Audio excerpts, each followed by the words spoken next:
जय हिंद साथियों, स्वागत है आप सभी का सक्सेस वर्ल्ड MCQ चैनल पर। मद्य से सिपाही की परीक्षा के लिए आज की इस वीडियो में प्रैक्टिस सेट 5 चलेगा। और दोस्तों, जैसे कि आप सभी की परीक्षा 14 मई को होगा, तो अब आप लोगों के पास बिल्कुल भी समय नहीं बचा हुआ है। इसलिए आप लोग सीरियस होकर पढ़ाई में लग जाइए और जितना हो सके अधिक से अधिक क्वेश्चंस का प्रैक्टिस कीजिए। और दोस्तों, आज से पहले जितने भी क्लास कराए गए हैं सभी क्लास को प्लेलिस्ट में ऐड कर दिया गया है। 3 से 4 प्लेलिस्ट होगा और सभी प्लेलिस्ट का लिंक आपको इसी वीडियो के नीचे डिस्क्रिप्शन बॉक्स में मिल जाएगा, जाकर आप लोग देख सकते हैं। तो चलिए आज की इस वीडियो में जीके जीएस के महत्वपूर्ण प्रश्नों को कवर करेंगे। तो जल्दी से आप सभी लाइव में जुड़ जाइए। सभी को गुड इवनिंग। तो चलिए शुरुआत करते हैं फर्स्ट क्वेश्चन से। तो पहला प्रश्न है, मीनाक्षी मंदिर कहाँ पर स्थित है? सभी ऑप्शन को ध्यानपूर्वक पढ़िए। और दोस्तों, प्रत्येक स्टूडेंट को लाइव चैट में अपना अपना आंसर करना है ताकि आप सभी का प्रॉपर तरीके से रिवीजन हो सके। चलिए आंसर बताएंगे, मीनाक्षी मंदिर कहाँ पर स्थित है? तो यहाँ पे पहले प्रश्न का आंसर जो भी बच्चे ए बता रहे हैं बिल्कुल सही जवाब है। मीनाक्षी मंदिर मदुरई में स्थित है। एक मंदिर आपको और ध्यान रखना है, सबरीमाला मंदिर पूछा जाता है, केरल में स्थित है। ध्यान रखना है, मीनाक्षी मंदिर मदुरई में और सबरीमाला मंदिर केरल में स्थित है। दूसरा प्रश्न है, दिल्ली के सुल्तान बलबन का पूरा नाम क्या था? देखिए, बलबन कौन था? दिल्ली का सुल्तान था और इनका पूरा नाम क्या था? आपको आंसर करना है। तो यहाँ पे दूसरे प्रश्न का आंसर जो भी बच्चे लाइव चैट में सी बता रहे हैं बिल्कुल सही आंसर है। बलबन का पूरा नाम था गयासुद्दीन बलबन। और दोस्तों, प्रश्नों के साथ हम आपको जितने भी एक्स्ट्रा फैक्ट को बताएंगे आपको ध्यानपूर्वक सुनना है। एग्जाम में प्रश्न बनता है और आपका साथ में रिवीजन भी होगा। हड़प्पा के मिट्टी के बर्तनों पर सामान्यतः किस रंग का उपयोग हुआ था? बिल्कुल टॉप लेवल का प्रश्न है। आपको एक भी प्रश्न को स्किप नहीं करना है, प्रत्येक प्रश्नों के आंसर करने हैं। हड़प्पा के जो मिट्टी के बर्तन थे उन पर किस रंग का उपयोग हुआ था? तो इसमें उपयोग किया गया था लाल रंगों का। ध्यान रखेंगे, हड़प्पा की बात करें तो इसकी खोज 1921 में किसने किया था? दयाराम साहनी ने। और हड़प्पा किस नदी के किनारे? तो रावी नदी के किनारे। आगे बढ़ते हैं, हर्षवर्धन के समय में कौन सा चीनी तीर्थयात्री भारत आया था? बिल्कुल एग्जाम में छपने वाला प्रश्न है, फटाफट से आंसर बताएंगे। हर्षवर्धन के समय में कौन सा चीनी तीर्थयात्री भारत आया था? तो बिल्कुल सही आंसर दिए ह्वेनसांग ये हर्षवर्धन के समय में भारत आया था।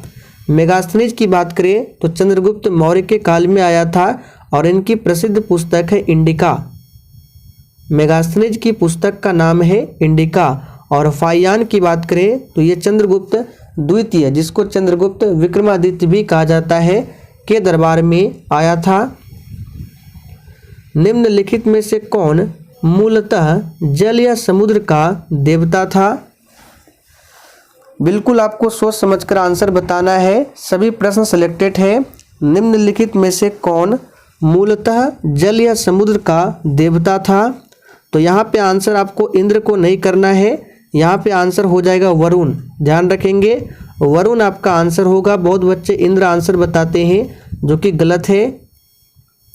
हड़प्पा सभ्यता के निवासी थे। चलिए आंसर करेंगे 6 के लिए, यानी हड़प्पा सभ्यता जो है किस प्रकार की सभ्यता थी आपको बताना है। और दोस्तों, अगर आप लोगों ने इस वीडियो को नहीं देखा है तो ज़रूर जाकर देख लीजिए। इस वीडियो में जीके जीएस के लगभग 200 महत्वपूर्ण प्रश्नों को कराया गया है और इसमें लुसेंट पॉलिटी से 100 महत्वपूर्ण प्रश्नों को कराया गया है। तो दोनों वीडियो को ज़रूर देख लीजिए एग्जाम से पहले।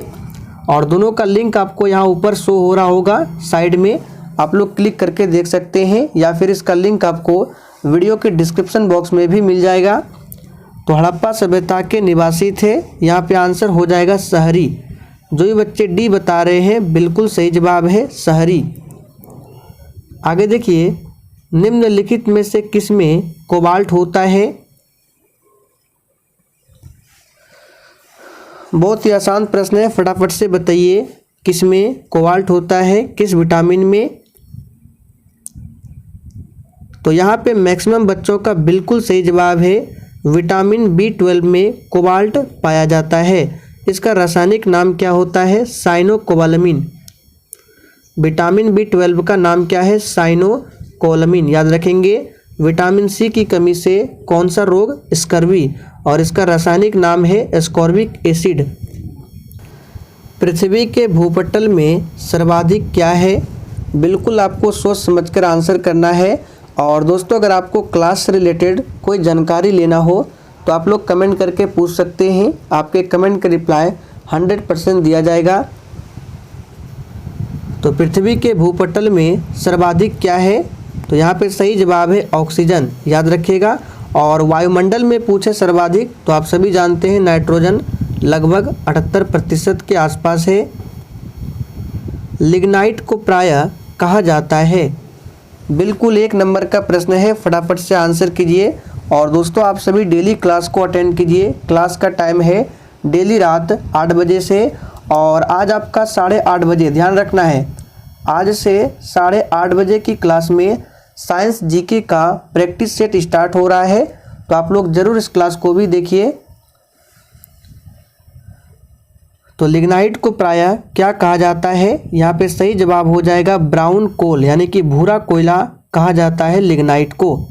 ए ऑप्शन जो ही बच्चे दिए हैं बिल्कुल सही जवाब है। कोयला में सबसे उच्चतम कोटि का कोयला एंथ्रासाइट होता है, और सबसे लो क्वालिटी का कोयला पीट कोयला होता है। चंगेज खान के अधीन मुगलों ने भारत पर आक्रमण किया था? किसके शासनकाल में? चलिए फटाफट से आंसर बताइए। तो सही जवाब है इल्तुतमिश के शासनकाल में आक्रमण किया था मुगलों ने भारत पर। किसके अधीन? चंगेज खान के अधीन। प्रसिद्ध संगीतज्ञ तानसेन का मकबरा स्थित है? आप लोग थोड़ा सा कमेंट करके बताइए तानसेन का मूल नाम क्या था? पूछा जाता है और हमने आपको बताया भी है। चलिए फटाफट से आंसर कीजिए, तानसेन का मकबरा कहाँ पर स्थित है? तो बिल्कुल सही आंसर बता रहे हैं, ग्वालियर में स्थित है। ध्यान रखना है। 12 मासा की रचना किसने की थी?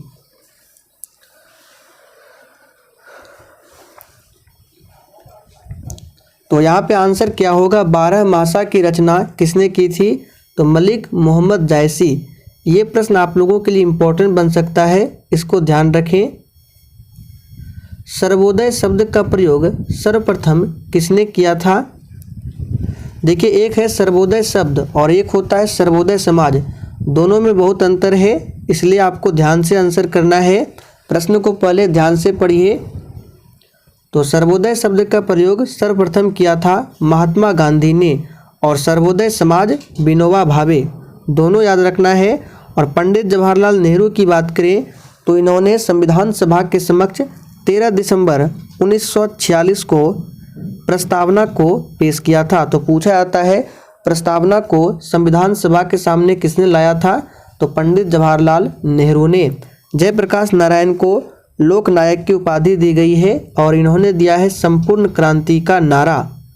संपूर्ण क्रांति का नारा दिया है जयप्रकाश नारायण ने। गीता रहस्य नामक ग्रंथ किसके द्वारा लिखा गया है? एक भी प्रश्न फालतू नहीं है, फटाफट से आंसर कीजिए। गीता रहस्य नामक ग्रंथ किसके द्वारा लिखा गया है? और जितने भी स्टूडेंट चैनल पर पहली बार आए हैं, आप लोग चैनल को सब्सक्राइब कर लीजिए और साथ में बेल आइकन को ज़रूर प्रेस कर लेना, जिससे आप लोग इस चैनल पर डेली क्लास कर सकते हैं। तो यहाँ पे आंसर क्या हो जाएगा? बाल गंगाधर तिलक। और इन्होंने नारा दिया था स्वतंत्रता हमारा जन्मसिद्ध अधिकार है। बाल गंगाधर तिलक।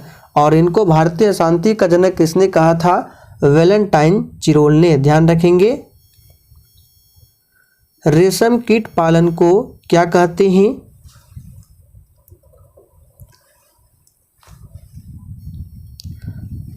तो रेशम कीट पालन को क्या कहते हैं? बहुत ही आसान है, सेरीकल्चर। रेशम कीट पालन को बोलते हैं सेरीकल्चर। मधुमक्खी पालन को बोला जाता है एपीकल्चर।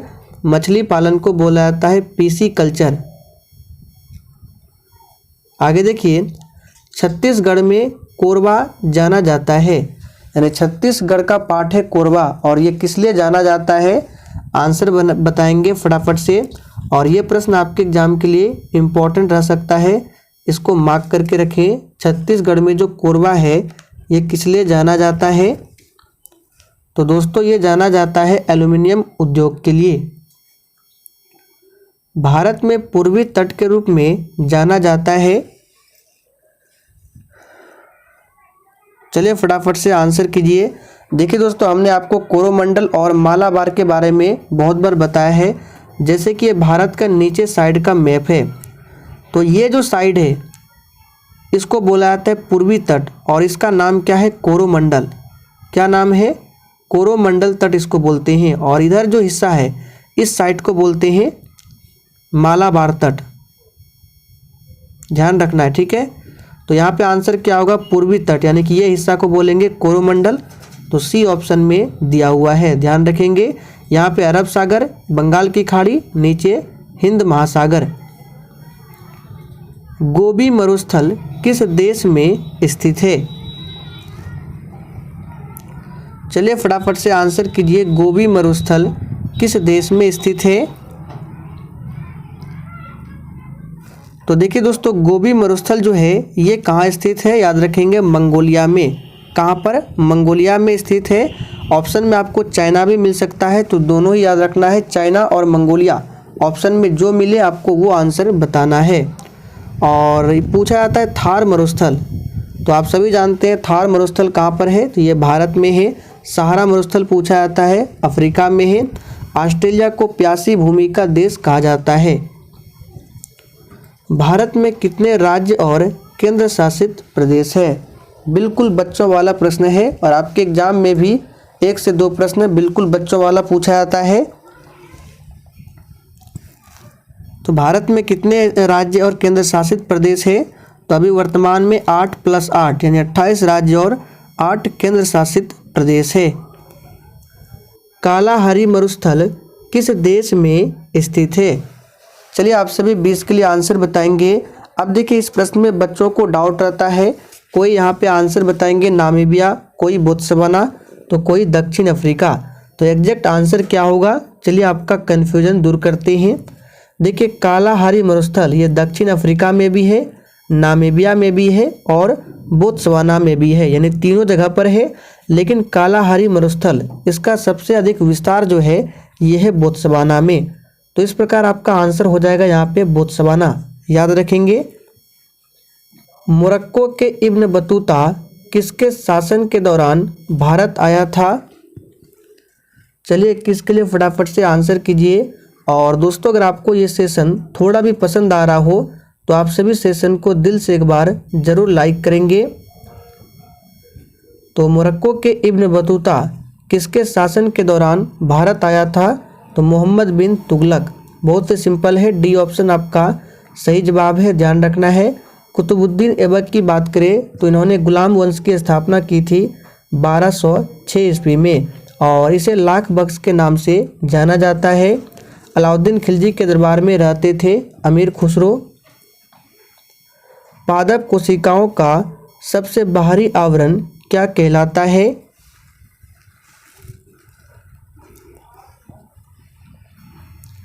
तो दोस्तों, पादप कोशिकाओं का जो सबसे बाहरी आवरण होता है वो कहलाता है कोशिका भित्ति। तो यहाँ पे बी ऑप्शन जो ही बच्चे बता रहे हैं बिल्कुल सही आंसर है। तीस्ता किस प्रमुख नदी प्रणाली का हिस्सा है? और दोस्तों, आज के प्रैक्टिस सेट में आपके जितने भी प्रश्न सही हो रहे हैं आप लोगों को याद रखना है। सेशन के लास्ट में आपको अपना अपना स्कोर कमेंट करके हमें बताना है। मैं सभी के स्कोर को चेक करने वाला हूं। तो तीस्ता किस प्रमुख नदी प्रणाली का हिस्सा है? ब्रह्मपुत्रा। डी ऑप्शन आपका सही जवाब है। कावेरी नदी पर है मेट्टूर बांध। ये एग्जाम में पूछा गया था कि मेट्टूर बांध किस नदी पर है, तो कावेरी नदी पर है। अलमाटी बांध कृष्णा नदी पर है। नागार्जुन सागर भी कृष्णा पर है। निम्नलिखित में से कौन सा मौर्य शासक सेंड्रोकोट्स के नाम से जाना जाता है? इन चारों ऑप्शन में से बताना है कौन सा मौर्य शासक था जो सेंड्रोकोटस के नाम से जाना जाता था। चलिए फटाफट से आंसर कीजिए। तो दोस्तों यहाँ पे आंसर क्या हो जाएगा? चंद्रगुप्त मौर्य को। चंद्रगुप्त मौर्य के बाद कौन आए? तो बिंदुसार, जो कि बी ऑप्शन में दिया हुआ है। फिर बिंदुसार के बाद अशोक, और मौर्य वंश का सबसे प्रतापी शासक अशोक को ही माना जाता है। भारत की स्थलीय सीमा की लंबाई कितनी है?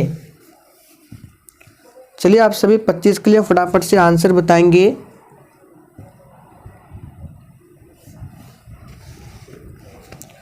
तो भारत की स्थलीय सीमा की लंबाई कितनी है? सही जवाब होगा ऑप्शन डी 15,200 किलोमीटर। आगे बढ़ते हैं। बौद्ध धर्म एवं जैन धर्म दोनों के उपदेश किसके शासनकाल में दिए गए थे? बहुत ही शानदार लेवल का प्रश्न है, फटाफट से आप सभी आंसर करते जाइए। बौद्ध धर्म एवं जैन धर्म दोनों के उपदेश किसके शासनकाल में दिए गए थे? तो सही आंसर है बिंबिसार। याद रखेंगे बिंबिसार कौन था? हर्यक वंश का संस्थापक बिंबिसार। प्रतिवर्ष अंतर्राष्ट्रीय दास व्यापार और उसका उन्मूलन स्मरण दिवस कब मनाया जाता है? चलिए 27 के लिए फटाफट से आंसर कीजिए।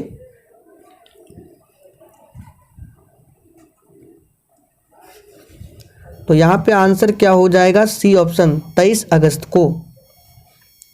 बिहार के किस जिले का प्रति व्यक्ति आय सार्वजनिक है, यानी सर्वाधिक यहाँ पे होगा, ठीक है, टाइपिंग एरर है। बिहार के किस जिले का प्रति व्यक्ति आय सर्वाधिक है? चलिए फटाफट से आंसर कीजिए। और दोस्तों मध्य से सिपाही में किस तरह के प्रश्न पूछे जाते हैं, अगर आप लोग देखना चाहते हैं तो यहाँ ऊपर आपको एक लिंक शो हो रहा होगा, आप लोग क्लिक करके देख सकते हैं। इस प्लेलिस्ट में प्रीवियस ईयर क्वेश्चंस को कराया गया है। तो यहाँ पे आंसर क्या हो जाएगा? पटना।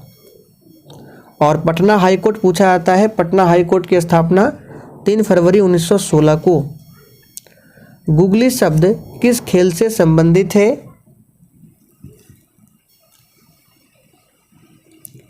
तो दोस्तों गुगली शब्द जो है ये संबंधित है किससे? फटाफट से आंसर कीजिए। बिल्कुल सही जवाब है, क्रिकेट से संबंधित है। ध्यान रखेंगे फुटबॉल से संबंधित है डूरंड कप, काफ़ी बार एग्जाम में पूछा गया है, इसलिए आपको बता देते हैं। डूरंड कप ये फुटबॉल से संबंधित है, और क्रिकेट, फुटबॉल, हॉकी इसमें खिलाड़ियों की संख्या 11। कौन सी अक्षांश रेखा भारत के मध्य से होकर गुजरती है?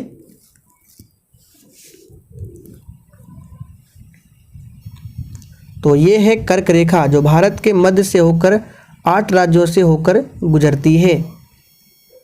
नीली क्रांति किससे संबंधित है? चलिए फटाफट से आंसर कीजिए, और एग्जाम तक आप लोग डेली क्लास कीजिए, इसी तरह से आपका रिवीजन होते जाएगा। तो नीली क्रांति संबंधित है मत्स्य उत्पादन से, दुग्ध उत्पादन से श्वेत क्रांति, तिलहन उत्पादन से पीली क्रांति, खाद्यान्न उत्पादन से हरित क्रांति। 2 ग्रह जिनके उपग्रह नहीं है वे कौन है? काफ़ी बार आपको ये प्रश्न बताया गया है, तो किसी का भी आंसर गलत नहीं होना चाहिए। 2 ग्रह जिनके उपग्रह नहीं है कौन कौन है? तो जो ये बच्चे बुध एवं शुक्र बता रहे हैं बिल्कुल सही जवाब है। बुध ग्रह सौरमंडल का सबसे छोटा ग्रह है, शुक्र ग्रह सौरमंडल का सबसे गर्म ग्रह है। संयुक्त राज्य अमेरिका में सिलिकॉन वैली अवस्थित है। भारत में तो आप सभी जानते हैं बेंगलुरु को सिलिकॉन वैली के नाम से जाना जाता है, और केरल को साइलेंट वैली, फूलों की घाटी उत्तराखंड को। लेकिन संयुक्त राज्य अमेरिका में सिलिकॉन वैली अवस्थित है। तो दोस्तों याद कर लीजिए कैलिफोर्निया में स्थित है। मौना लोआ एक सक्रिय ज्वालामुखी है, कहाँ का? फटाफट से आंसर कीजिए। मौना लोआ क्या है? एक सक्रिय ज्वालामुखी है और ये कहाँ पर है? तो याद कर लीजिए, इंपॉर्टेंट रहेगा, हवाई द्वीप पर स्थित है। आप लोग कमेंट करके बताइए फ्यूजियामा कहाँ पर स्थित है। देखते कितने बच्चे आंसर कर पाते हैं। फ्यूजियामा ज्वालामुखी कहाँ पर है? निम्नलिखित में से कौन सी एक खरीफ की फसल है?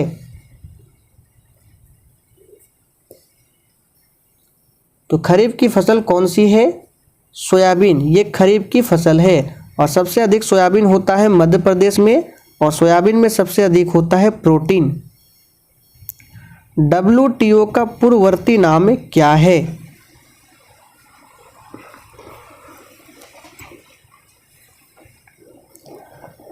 देखिए दोस्तों, WTO इसका फुल फॉर्म होता है वर्ल्ड ट्रेड ऑर्गेनाइजेशन, लेकिन WTO का पूरा पहले नाम क्या था ये पूछा जा रहा है, तो याद रखेंगे गेट। बी ऑप्शन आपका सही आंसर है और इसका हेड क्वार्टर है स्विट्जरलैंड के जिनेवा में। पंचायती राज सर्वप्रथम लागू किया गया है, किस राज्य में?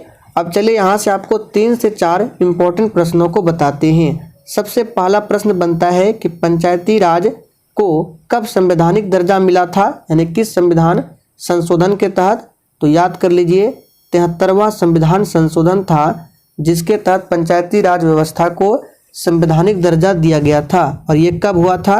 1992 में। और पंचायती राज जो है इसको किस अनुसूची में रखा गया ये भी पूछा जाता है। यह अधिनियम 11वीं अनुसूची है, याद रखना है। और पंचायती राज सर्वप्रथम कहाँ लागू किया गया? तो आप सभी जानते हैं राजस्थान के नागौर। कब? तो 2 अक्टूबर 1959 और इसके बाद लागू हुआ था आंध्र प्रदेश में। भारत का कार्यपालिका अध्यक्ष कौन है? चलिए दोस्तों फटाफट से आंसर कीजिए। और दोस्तों आप लोग सेशन को शेयर नहीं करते हैं, तो देखिए अगर आप लोगों को सेशन थोड़ा भी पसंद आता है तो प्लीज़ आप सभी सेशन को जितना हो सके उतना शेयर कीजिए, क्योंकि मैं आपके लिए डेली बेसिस पर क्लास लेता हूं, बिल्कुल फ्री में सारे क्लास के PDF भी देता हूं। तो भारत का कार्यपालिका अध्यक्ष कौन है? सही जवाब है राष्ट्रपति। भारत का कार्यपालिका, ये प्रश्न रिपीट है, हीरा अपर रूप है। चलिए आंसर करेंगे, हीरा किसका अपर रूप है? तो दोस्तों यहाँ पे सही जवाब है, हीरा जो है ये अपर रूप है कार्बन का। सही आंसर है सी ऑप्शन, कार्बन। प्रोटीन संश्लेषण होता है, किसमें होता है?